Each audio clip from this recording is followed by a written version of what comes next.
Kong Do-han had a plan. It was a terrible, reckless, completely idiotic plan, but it was his terrible plan, and he was dead set on seeing it through to the end. Stubbornness was engraved into his bones. It was the exact trait that had made him the youngest leader of Pac Compact security forces in Wolf Shifter history. The same stubbornness that once drove him to eat an entire watermelon rind and all just because his cousin dared him to do it. At 29 years and 11 months old, Do-han was the definition of an alpha who hated being told what to do, and the pack elders breathing down his neck about mandatory mating ceremonies. It was pushing him to his absolute limit.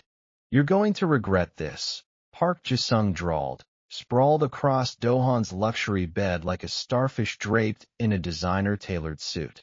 He didn't bother lifting his head, eyes half-lidded as he watched his best friend fuss with ceremonial robes in the full-length mirror. "I want that on permanent record. Carve it into stone. Mount it at the entrance of your future miserable little home so everyone knows I warned you." "Noted," Do-han replied flatly, adjusting the deep black ceremonial alpha robes embroidered with fine silver thread. The traditional mating garb fit him like it was custom molded to his frame. Broad, muscular shoulders stretching the fabric tight, a sharp jawline that could slice through tempered glass, and dark smoldering eyes that had caused no less than 17 Omegas to faint at last year's autumn gala. That was exactly the problem. Do-han was too handsome, too dominant, too much of a prime alpha specimen, and every unpaired Omega in the pack was lining up to be matched with him. He wanted none of it. "Run it back one more time for me," Ji-sung said, holding up his phone to record every word. "I'm saving this footage for the documentary I'll make about your inevitable downfall." Do-han sighed heavily, running a hand through his dark-styled hair. "The elders say every unmated alpha of age has to attend one mating ceremony before turning 30, or they strip me of my leadership position. I'm 1 month away from 30. I've been strategically busy for years avoiding this, but I'm out of time." "You've been hiding from it like it's an annual tax audit," Ji-sung scoffed. "Strategically busy is different from hiding," Do-han corrected, turning away from the mirror with the confident grin of a man who thought he'd outsmarted the entire pack council. "Here's the loophole. The mating ceremony is blind. Alphas wear a blindfold, get guided to a random Omega, sent them, and if the pheromones match, the bond locks into place automatically. If there's no compatibility, we walk away free and clear. I'm aware of how mating ceremonies work. I went to middle school wolf biology," Ji-sung deadpanned. "Perfect. So all I have to do," Do-han continued undeterred, leaning in like he was sharing top-secret security intel, "is get matched with an Omega I'm clearly incompatible with. Someone whose scent doesn't resonate with mine at all. The bond won't take. I fulfill my mandatory obligation to the elders, and I'm permanently off their mating radar." Ji-sung stared at him blankly. "And your genius plan to guarantee you get an incompatible Omega is?" Do-han's grin widened, proud of his own scheming. "I told grandmother I want to be paired with the least aesthetically appealing Omega available in the matchmaking registry." Silence crashed over the room so thick Do-han could hear the antique hallway clock ticking, the wind rustling the balcony curtains outside, and the quiet, painful sound of Ji-sung's respect for him evaporating into thin air. "You," Ji-sung started slowly, his tone dripping with disbelief and disappointment, "actually told your grandmother, the woman who runs the entire PX matchmaking committee, that you want an ugly Omega? Don't say ugly." Do-han winced at the volume, glancing toward the door like his grandmother might magically appear to scold him. "I phrased it as aesthetically challenged. And it's not shallow logic. It's probability. If the Omega isn't conventionally attractive, they're statistically less likely to be a strong genetic match for me. No genetic match means no scent bond. No scent bond means I walk away free. Which means you're an idiot," Ji-sung finished for him, sitting up on the bed with the weary disappointment of a parent watching their child repeat the same stupid mistake for the 40th time. Buddy, light of absolutely no one's life. You realize physical appearance has zero correlation with sync compatibility, right? That's literal day one wolf biology class. Of course I know that. Dohan huffed. Though the faint twitch in his left eye betrayed, he definitely skipped that biology lecture to skip class and lift weights. It's probability math. Work with me here. I'd rather work with a brick wall. At least the wall has basic structural integrity, Jisung muttered. Dohan clapped his friend on the shoulder with enough force to make a normal human stagger. He was the kind of alpha who bench-pressed compact cars for fun. It's going to be fine. I walk in, sniff some quiet, plain omega, feel zero bond pull, leave 10 minutes later. Easy, simple, done. And what about the omega? Jisung pressed, his tone turning serious. The one your grandmother specifically selects for you.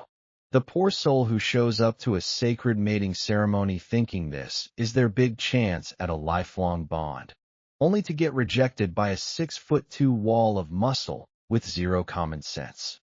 For the first time, Dohan paused, a flicker of guilt crossing his sharp features. He wasn't a monster. He was just a stubborn, desperate alpha who hated having his life controlled by pack rules and elders. He had nothing against omegas as a whole. He just hated being forced to pick a mate, settle down, and pump out heirs for the pack's political agenda. I'll be nice about it, Dohan decided firmly. I'll let them down gently. Buy them a fancy dinner, send expensive apology flowers with a nice little sympathy card. No hard feelings on either side. You're going to reject someone at a sacred ancient mating ceremony and then send them get-well-soon flowers, Jisung groaned, flopping back onto the bed and covering his face with a throw pillow. I'm going to need years of therapy. Not for me.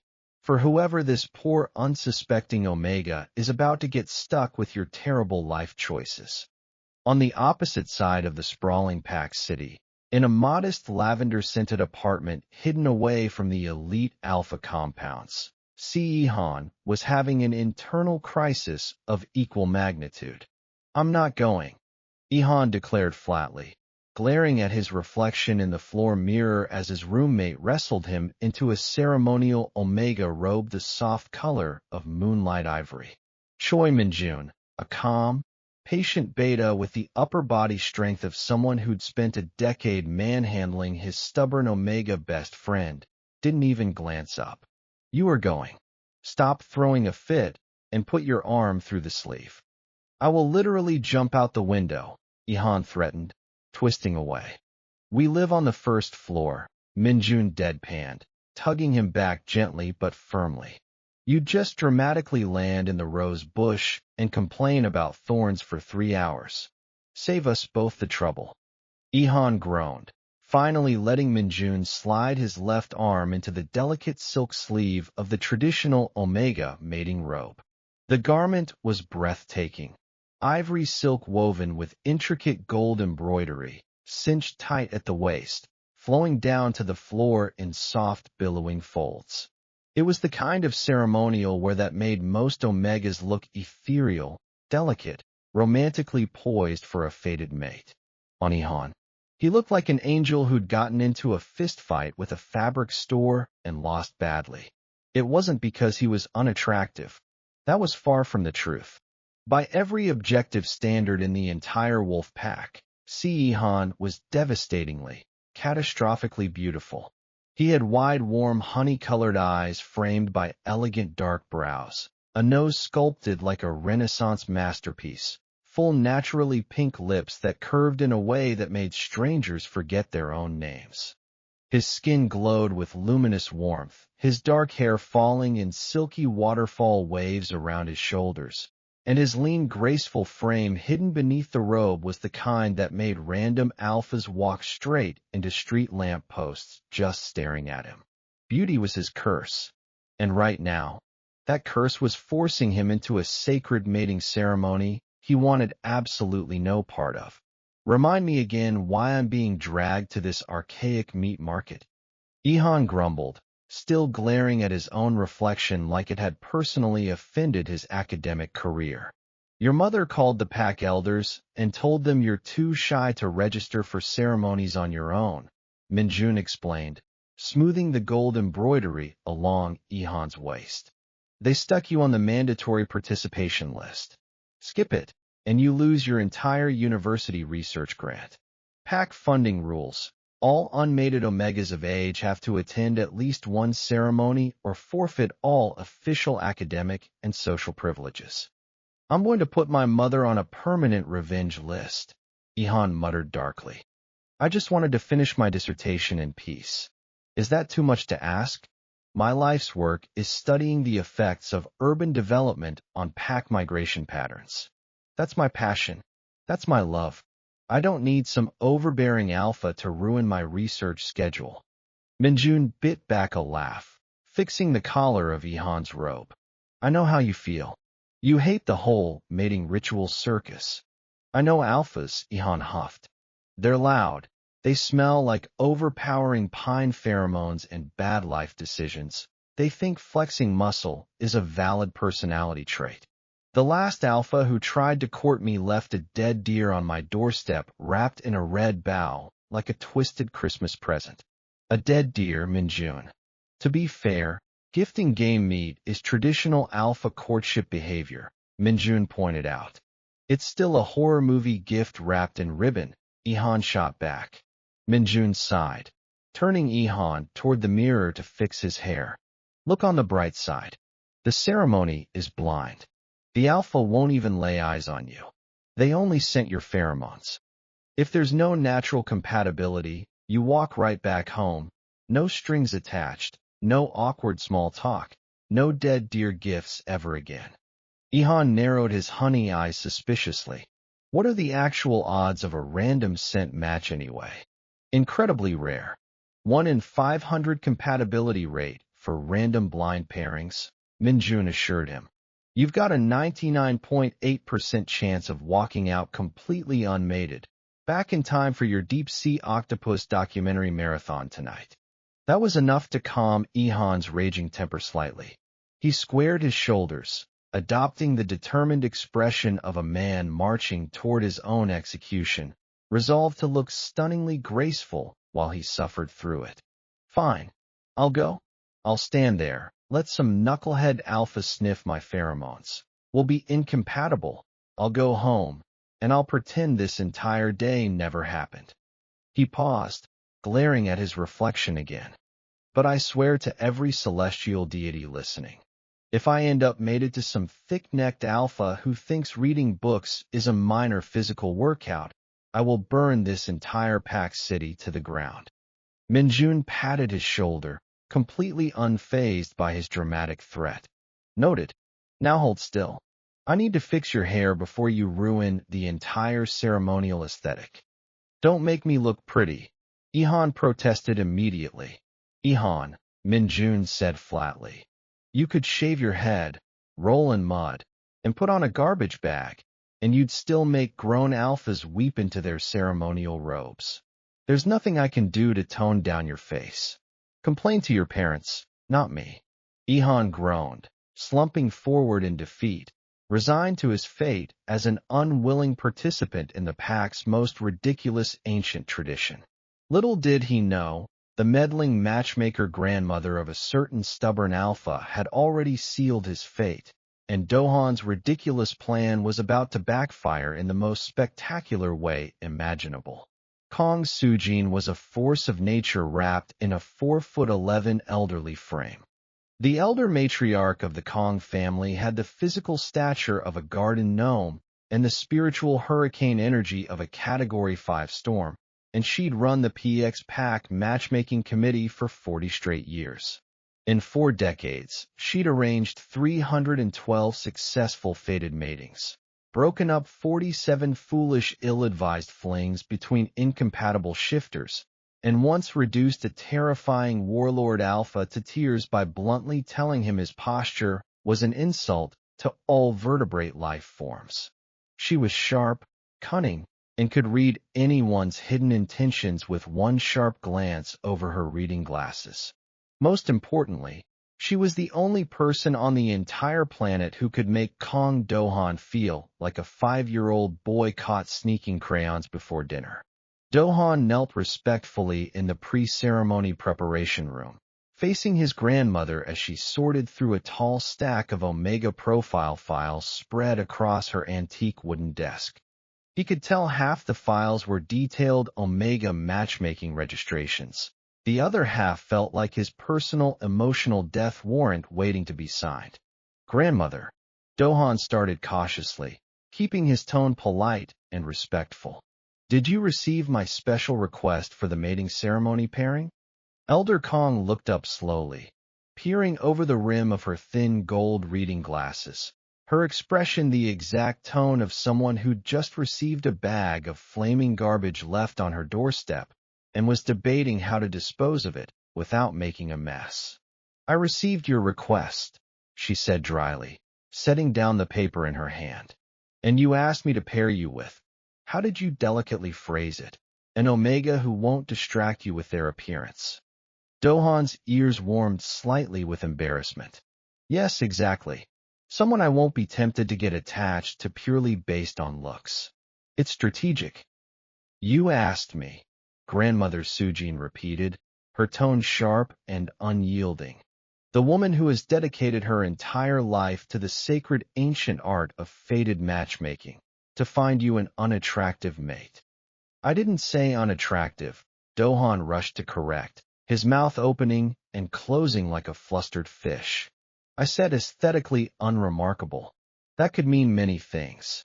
It means you think you're clever, she said plainly, setting her stack of files down with a sharp click. You think you can waltz into a sacred centuries-old mating ceremony, go through the hollow motions of participation, and walk away without fulfilling your duty to this pack.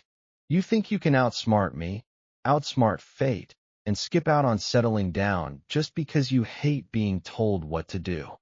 I wouldn't exactly say waltz, Do-han mumbled. More of a dignified casual stroll. Foxtrot, perhaps, she retorted, lifting one tiny, perfectly manicured hand to silence his weak excuses instantly. Do-han's mouth snapped shut like a mousetrap, no further arguments daring to escape. I have selected your match personally, she announced firmly, leaning back in her velvet armchair. I've taken your so-called preferences fully into account. Something about the way she drawled the word preferences sent a sharp prickle of warning down Do-han's neck, the exact instinct he got right before an enemy ambush during security operations. It was the quiet gut feeling that something was very wrong, and it was definitely going to end with him in pain and embarrassment. You have? Do-han asked carefully, suspicious. Oh yes, Grandmother Sujin smiled. A slow, knowing grin that reminded Do-han of a spider politely inviting a fly into its web for tea. I think you'll find your match to be exactly what you asked for. Perfectly unassuming, completely unlikely to distract you with trivial physical charm. Thank you, Grandmother. Do-han sighed in relief, already mentally celebrating his easy escape from mating pressure. Don't thank me yet, dear, she warned, returning to sorting her files. Now go. The ceremony begins in 1 hour. And Do-han. He paused at the door, glancing back. Yes. Try not to embarrass the family this year. Do-han blinked, offended. When have I ever embarrassed the family? Last Harvest Festival, she replied without looking up. You arm-wrestled the ceremonial stone table clean in half and claimed it was structurally unsound. Do-han's mouth closed again. He still maintained the table had been poorly built from the start, but he wisely kept the argument to himself, turning on his heel and heading out to prepare for the ceremony. Grandmother Sujin watched him leave with a quiet, amused smirk, shaking her head to herself as she pulled up Ehan's full profile on her private datapad. Stunning beauty, top-tier academic status, rare lavender honey pheromone blend, perfect genetic compatibility with Do-han down to the wolf shifter DNA core. Fate didn't make ugly fated mates, she thought. It only made stubborn alphas too stupid to recognize beauty when it stood right in front of them. And she was more than happy to teach her grandson a much-needed lesson in humility and destiny. The Grand Mating Hall lived up to its ostentatious name entirely.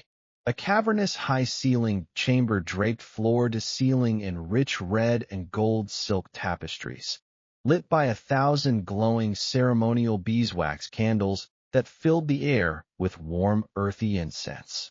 The room hummed with the quiet, barely contained anxiety of 24 unmated wolf shifters, all pretending they weren't terrified of the blind fate pairing about to unfold.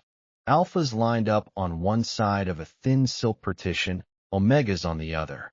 The curtain fabric was thin enough to let pheromone scents drift freely through the gaps, but thick enough to block all visual contact, keeping the ceremony strictly blind as tradition demanded.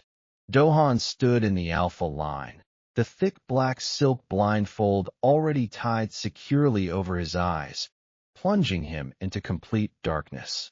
The air around him smelled of candle wax, nervous, restless alpha pheromones, and one overly cocky alpha beside him doused in an entire bottle of expensive commercial cologne. "Dude," Dohan muttered quietly to the man next to him, keeping his voice low. "Are you wearing the whole bottle of Midnight Howl cologne? It's assaulting my sense of smell." "It's moonlit prow, actually," the alpha whispered back, clearly offended. "It's top-tier mating ceremony formula, designed to draw omega attention naturally." "It's drawing my gag reflex naturally," Dohan muttered under his breath, tuning out the conversation to focus on his own plan. Silence. A sharp, authoritative voice boomed across the hall. The ceremonial officiant stood at the front, an elderly beta woman with a voice like a drill sergeant and zero patience for immature alpha antics. "The sacred blind mating ceremony will now commence. Alphas will be guided forward one at a time to meet their assigned omega. You will scent their pheromones quietly and respectfully. If the fated scent bond resonates between you both, you will feel the innate pull deep in your wolf instincts. If not, you will part ways peacefully and honor tradition. This is a sacred pack ritual, and I expect absolute dignity and respect from every single one of you."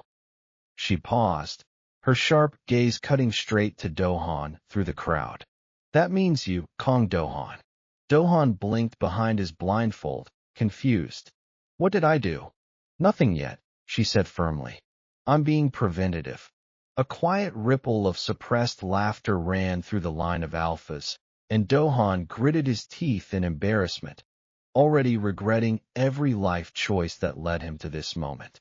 One by one, alphas were guided forward by ceremonial attendants. Dohan listened to the soft rustle of silk robes, the quiet murmurs of the officiant guiding each paired shifter together, and every so often, the sharp, quiet gasp of an omega followed by the deep, rumbling, possessive growl of an alpha, the unmistakable telltale sign of a rare fated scent bond locking into place. Twice he heard that exact sound ripple through the hall, and he mentally patted himself on the back. "Not me," he repeated internally. "Grandmother's picked some quiet plain omega with a bland, unremarkable scent.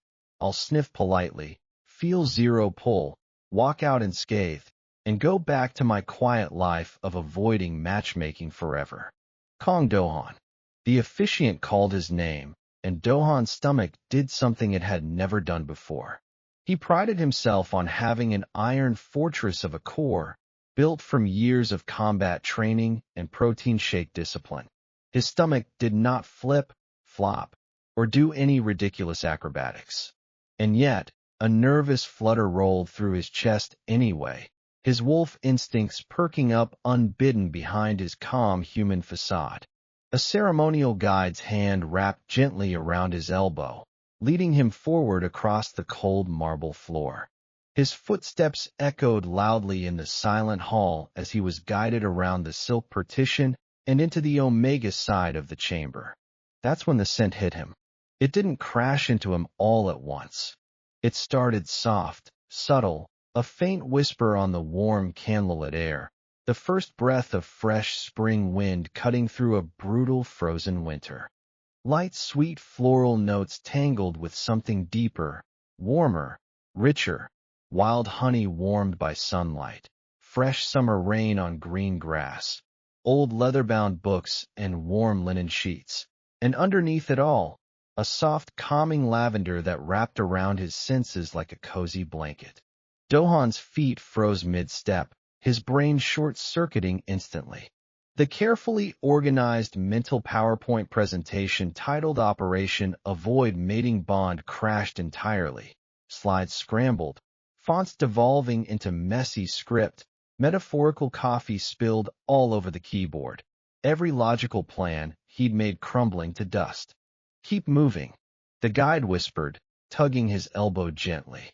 "I'm moving," Dohan replied, shocked to hear how hoarse and rough his own voice sounded. When had his tone dropped into that deep, rumbling alpha register he could never fully control. "I'm moving." He was guided to a stop, and he could feel another person standing directly in front of him. Close enough to share breath, close enough to scent fully, no physical contact needed. The Omega's pheromones wrapped around him like soft silk ribbons, seeping into his bones, sinking into every shifter cell in his body. Deep inside him, his inner wolf, the wild primal part he kept tightly leashed behind rationality and stubborn pride, sat straight up, ears pricked high, tail wagging wildly like a golden retriever spotting its owner after years apart. "No," Dohan argued firmly to his wolf. "Absolutely not. We have a plan. We're supposed to feel nothing. Calm down." His wolf ignored every single word of protest, too busy fixated on the perfect, intoxicating scent flooding his senses. "You may now scent your match," the officiant announced formally. Dohan leaned forward slowly, blindfold still fixed tight over his eyes, and inhaled deeply. In that single breath, his entire world ended. Or at least, the controlled, stubbornly independent world he'd built like an impenetrable fortress around himself crumbled completely, washed away like a sandcastle in a tidal wave. The Omega's scent wasn't just compatible. It wasn't just pleasant. It was the olfactory equivalent of coming home after 1,000 years of lonely wandering across empty starry space. Every cell in Dohan's body lit up like an overloaded switchboard, screaming in unified primal unison. "This one. This is your fated mate. Don't let go." "Oh no," Dohan whispered quietly, the words slipping out before he could hold them back. From directly in front of him, he heard a small, strangled sound, like someone stepping barefoot on a tiny Lego brick and trying their hardest to stay polite about it. "Oh no," the Omega whispered back, matching his tone of quiet existential dread. "The fated scent bond has been mutually acknowledged by both parties." The officiant's voice cut through the thick, charged silence like a knife through silk. "The blindfold may now be removed." Dohan's hands were shaking. He refused to believe it. His hands were trained to field strip a military weapon in 12 seconds flat, to hold the line against rogue wolf attacks, to carry injured pack comrades miles to safety, to assemble IKEA furniture without instructions. His hands did not shake, and yet they trembled anyway as he lifted his fingers to the edge of the blindfold, tugging the black silk fabric off his eyes. Candlelight flooded his vision momentarily, bright and overwhelming, making him blink and squint to adjust.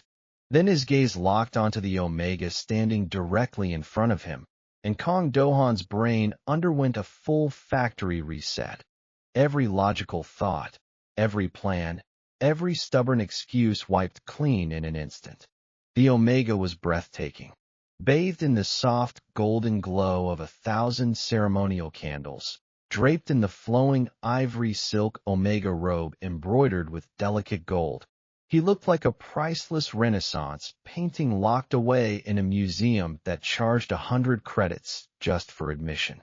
Wide honey-gold eyes stared up at him, framed by thick, dark lashes, a perfectly sculpted face that made Do-han's chest ache with a sharp, unfamiliar twinge, soft pink lips parted in pure stunned shock. Dark, silky waves fell around a slender, delicate neck that Do-han's primal wolf hindbrain was already screaming at him to mark, claim, protect, make mine forever. Shut up, Do-han screamed internally at his out-of-control wolf. We had a plan. You abandoned the plan. We were supposed to feel nothing.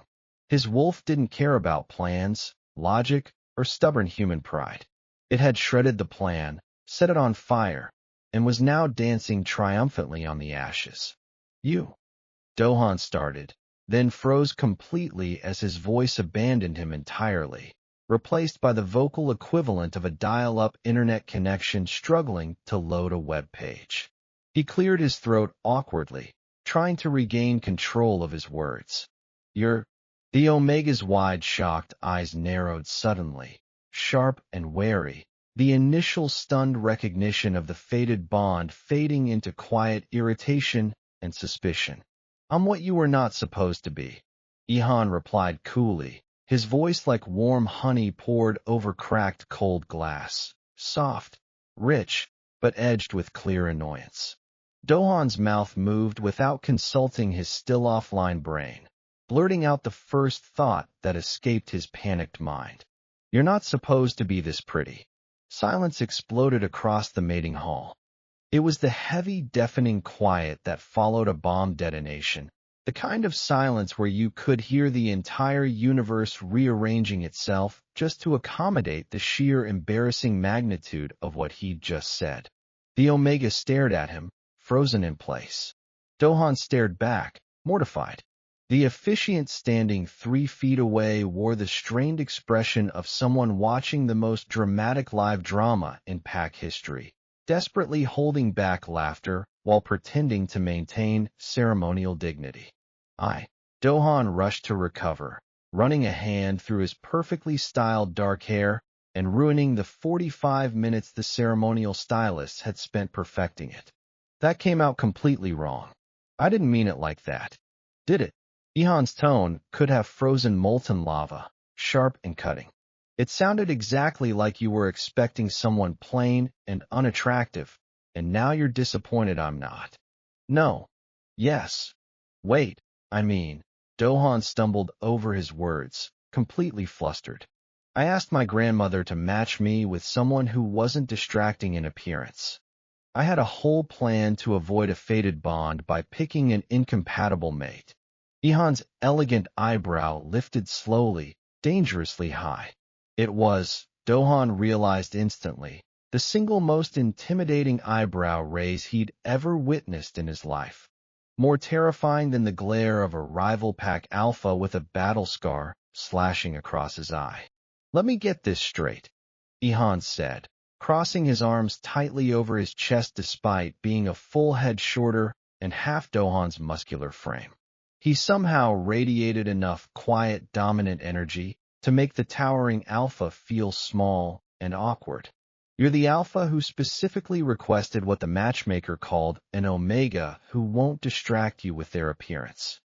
I assumed you wanted someone conventionally beautiful, like every other shallow alpha in this pack. But no, you asked for an ugly omega just so you could reject them guilt-free when the bond didn't take. When his stupid plan was laid out like that, in the golden candlelight of a sacred mating hall with 24 other shifters quietly listening in the background, Do-han realized with crystal clear clarity that he was, in fact, the worst person alive in the entire pack. I'm an idiot, Do-han admitted honestly, no excuses left to make. Yes, you are, Ihan agreed flatly.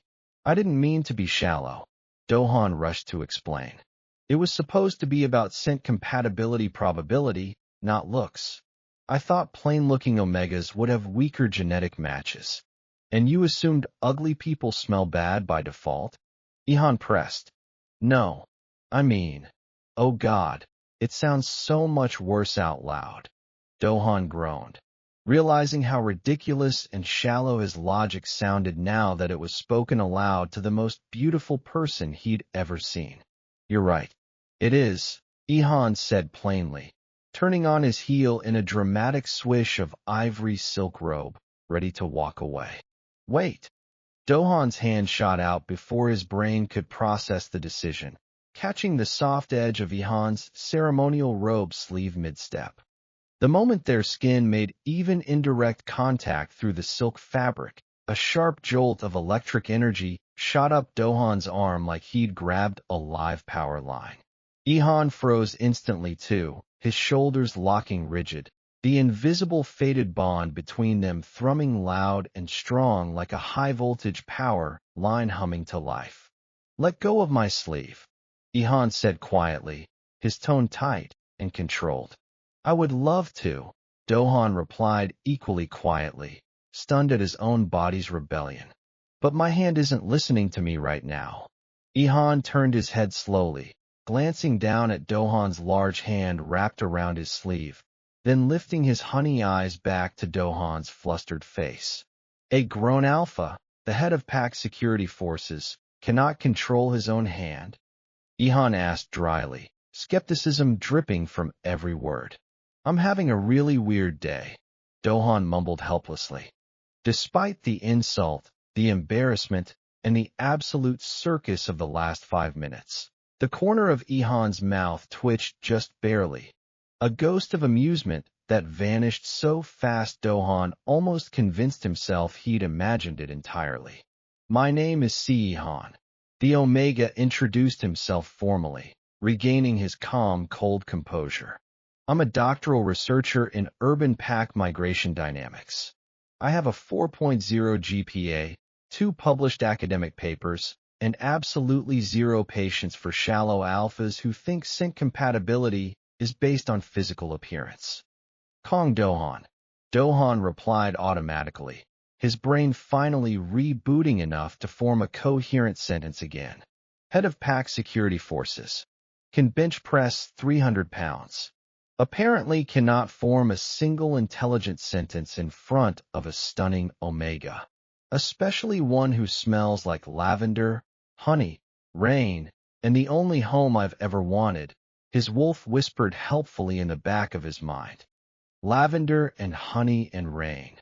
Dohan blurted out before he could stop himself, repeating the scent description aloud without thinking.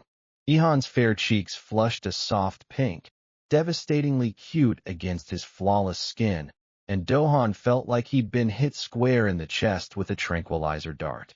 "This doesn't mean anything," Ihan rushed to say, pulling his sleeve free from Dohan's grip. "Bond compatibility is just biology. It doesn't mean we're destined for anything. It doesn't mean I like you." "I understand you asked for an ugly Omega," Ihan added, his tone sharp again. "I know I'm an idiot," Dohan sighed in defeat. "A colossal, ridiculous idiot. The biggest fool in the entire pack. I'd probably lose a chess game to a rock at this point." Another faint twitch of Ihan's lips lingered a fraction longer this time, hidden quickly behind his cold, neutral expression. The officiant, who'd been watching their entire awkward exchange with the amused delight of someone binge-watching a top-tier drama, cleared her throat loudly to regain ceremonial order. "For the official record," she announced formally, "the mutual fated scent bond has been fully initiated. Per ancient pack law, both match pairs must complete the 3-day bonding trial period to confirm if the bond is strong enough for permanent mating. If either party wishes to dissolve the bond permanently after the trial, you may jointly petition the pack council for formal separation." 3 days. Dohan and Ihan shouted in perfect unison, both horrified by the same news. The bonding trial, Dohan quickly learned from the thick information packet handed to him by the ceremony staff, was an ancient pack tradition for newly bonded fated pairs. The rules were simple. The matched Alpha and Omega must spend 3 full days in constant close proximity to test the strength and stability of their innate scent bond. Close proximity, it turned out, meant sharing a fully furnished private bonding suite in the PX compound. One open concept apartment, one shared kitchen, one living room, and one giant king-sized bedroom, with a single bed draped in rose petals, lined with luxury chocolates on the pillows, and a chilled champagne bottle waiting in an ice bucket on the nightstand beside a sappy congratulations card. Do-han stared blankly at the massive rose-covered bed, processing the reality of sharing a living space and a bedroom with the stunning Omega he'd accidentally bonded with thanks to his own stupid plan. "I'll sleep on the couch," Do-han declared immediately, no hesitation. "Excellent. You will." Ihan agreed without a single argument, already claiming the bed by sitting down on the edge with the territorial calm of a cat finding the perfect sunbeam spot and refusing to move ever again. The bonding suite itself was surprisingly modern and comfortable, far nicer than Do-han had expected.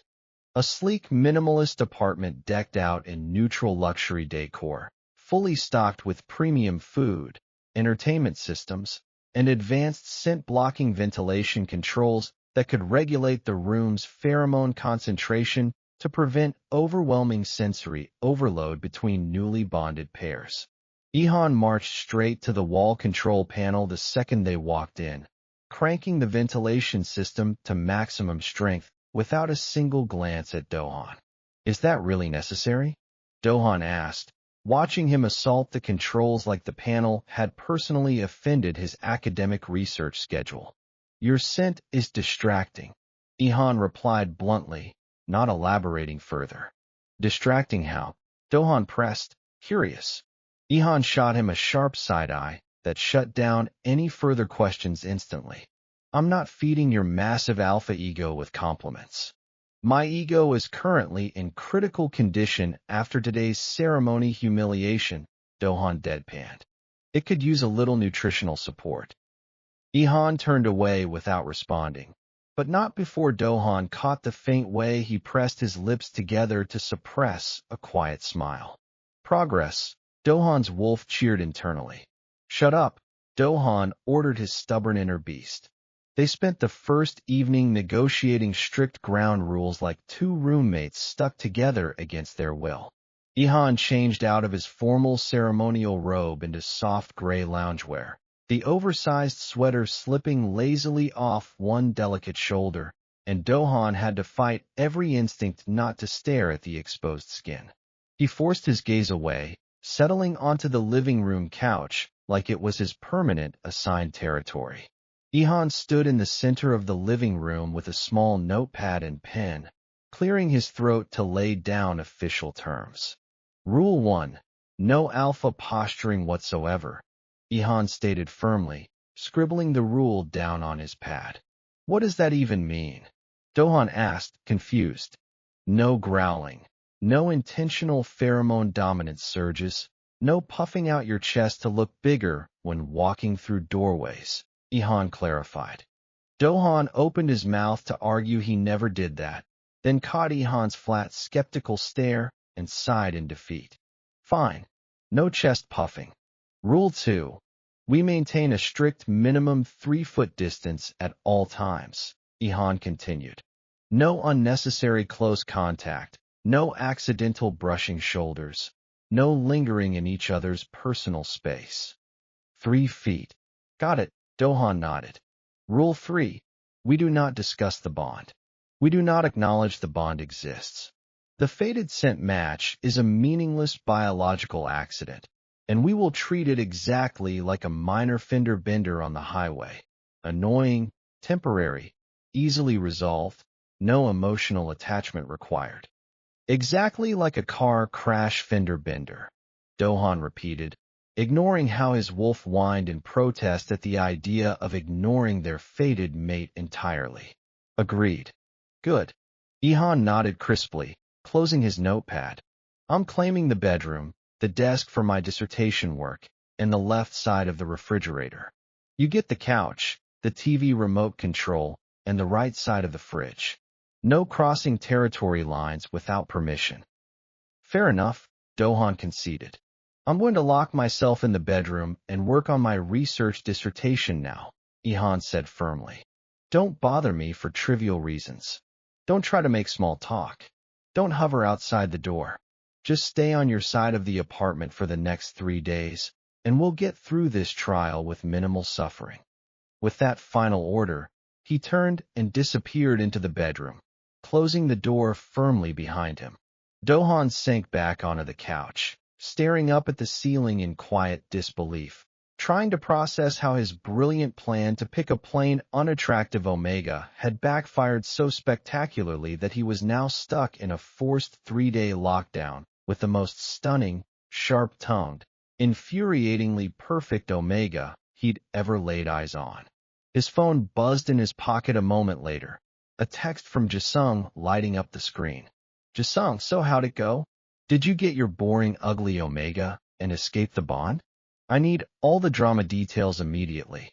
Dohan stared at the text for a long moment, then snapped a quick photo of the rose petal-covered bonding suite bed and sent it to his friend.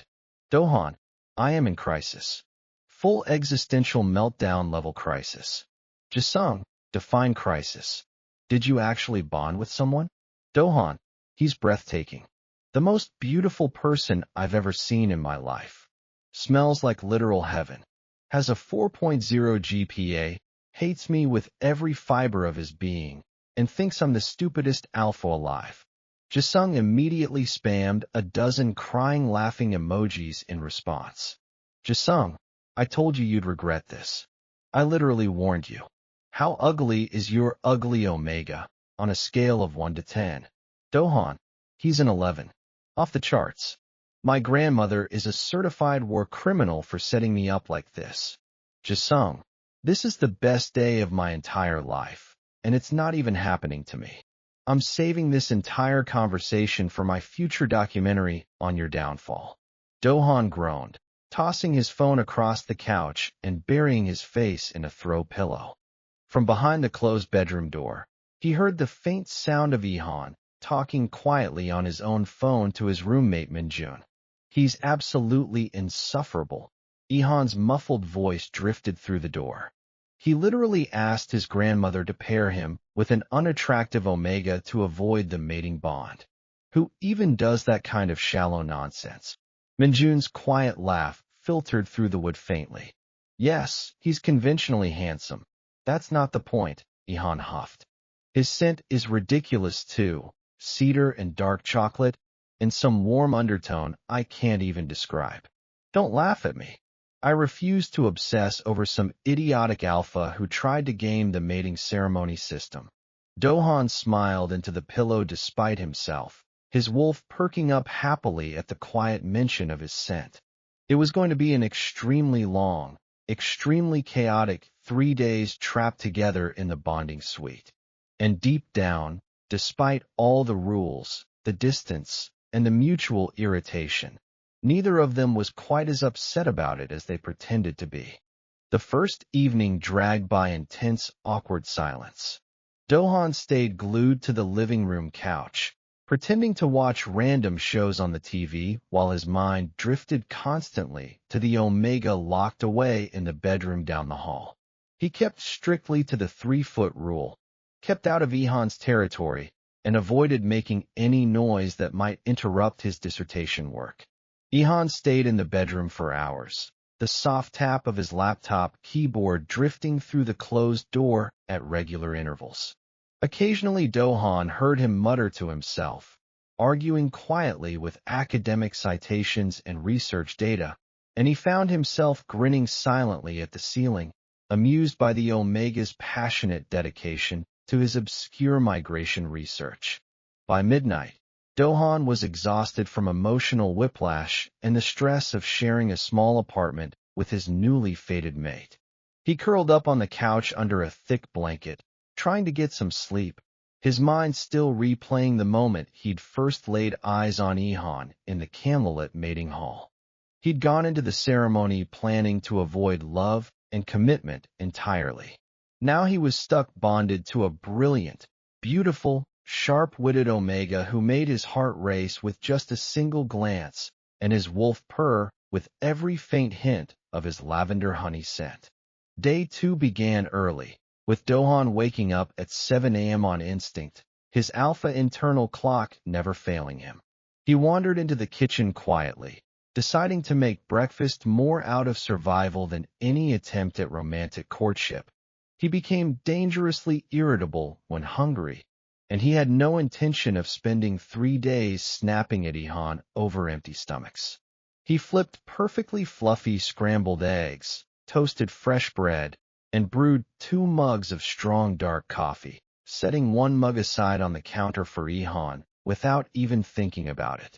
He'd just set down the coffee pot when he heard soft footsteps padding out of the bedroom. Ihan emerged into the kitchen with messy, sleep-tousled dark hair, his oversized gray loungewear slipping off both shoulders now, rubbing one eye sleepily with the sleeve of his sweater. He blinked slowly in the morning sunlight filtering through the kitchen window, looking like a sleepy baby owl caught off guard by the sunrise. Do-han nearly dropped the frying pan at the sight of him, his heart skipping a beat. "Don't stare," he ordered himself firmly. "Don't make it obvious you're utterly captivated by his sleepy, messy morning look." "What are you making?" Ihan asked, his voice rough and thick with sleep, still half asleep. "Scrambled eggs, toast, coffee," Do-han replied, keeping his tone casual. "Made 2 mugs. Would have been weird to only make 1. Ihan shuffled slowly to the counter, picking up the waiting coffee mug and taking a slow sip. His eyes fluttered closed involuntarily, a small, quiet hum of genuine appreciation escaping his lips at the rich, warm flavor. Do-han's wolf rolled over on its back internally, completely enamored. "This is perfect," his wolf purred. "He likes your coffee. You're winning him over." "This is actually really good," Ihan admitted quietly, sounding almost annoyed to give him any compliment at all. "I didn't peg you for someone who can cook basic breakfast." "I have exactly 1 useful domestic skill," Do-han said, sliding a plate of eggs and toast across the counter to him. "Making decent coffee and breakfast. I'm adequate at exactly 1 thing at a time. Today it's breakfast. Yesterday, it was ruining a sacred mating ceremony." Ihan snorted, a real unguarded, undignified laugh this time, the sound light and warm and adorable. It made Do-han's chest feel light and warm in a way nothing ever had before. He sat down across from Do-han at the small kitchen table, eating his breakfast in quiet, comfortable silence. It wasn't the hostile, cold silence of the first night anymore. It was a calm, cautious quiet, like 2 wary stray cats stuck in the same room, slowly realizing the other wasn't a threat. "Can I ask you something?" Ihan said halfway through his toast, breaking the silence. "Shoot," Do-han replied, pausing mid-bite. "As long as it's not about my terrible mating ceremony plan, which I already fully acknowledge was idiotic." "Why did you never want a mate at all?" Ihan asked, his honey eyes curious and sincere, no trace of sarcasm or judgment in his tone anymore. "It's not just avoiding the elder's pressure. There's more to it than that." Do-han paused, setting down his fork and leaning back in his chair, deciding to be completely honest with no lies or excuses. "My entire life, everyone's always told me what to do," he admitted quietly. "When to fight, when to lead, when to step back from conflict, when to settle down and produce heirs for the pack. I'm good at my job as security leader, I'm good at following pack duty, but it's never been about what I want. It's always about what the pack needs from me." He glanced down at his empty plate, his tone softening. "The one thing I thought I could choose for myself was who I spend my life with, or if I spend my life with anyone at all." The mandatory mating ceremony felt like even that tiny choice was being taken away from me. I lashed out with a stupid plan to cheat the system instead of just facing it. Ihan was quiet for a long moment, holding his coffee mug gently in both hands, processing Do-han's honest confession. "That's not a terrible reason to resist," he admitted finally, his tone softer than before. "I get it actually. My mother registered me for the ceremony behind my back because she thinks an unmated omega is a waste of potential. Her words, not mine. She acts like my entire worth as a person hinges on whether some alpha decides my pheromones smell nice enough to claim me. You smell incredible, Dohan blurted out before his brain could filter the impulsive compliment. Ihan's cheeks flushed soft pink again, and he looked away quickly, flustered. That's just the bond talking. Biological instinct making you biased. Probably, Dohan agreed, though every part of him knew it was far more than just instinct. Still not lying, though.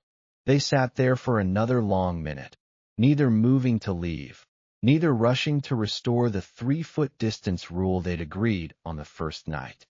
The quiet between them felt warm, easy, unforced. No more awkward tension, no more mutual irritation. Just two people slowly understanding each other's hidden frustrations and fears.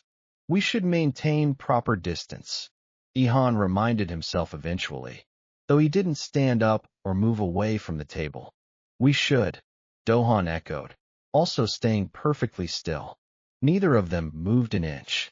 Later that afternoon, Dohan found himself listening quietly outside the slightly open bedroom door as Ihan muttered to himself while sorting research papers and citations.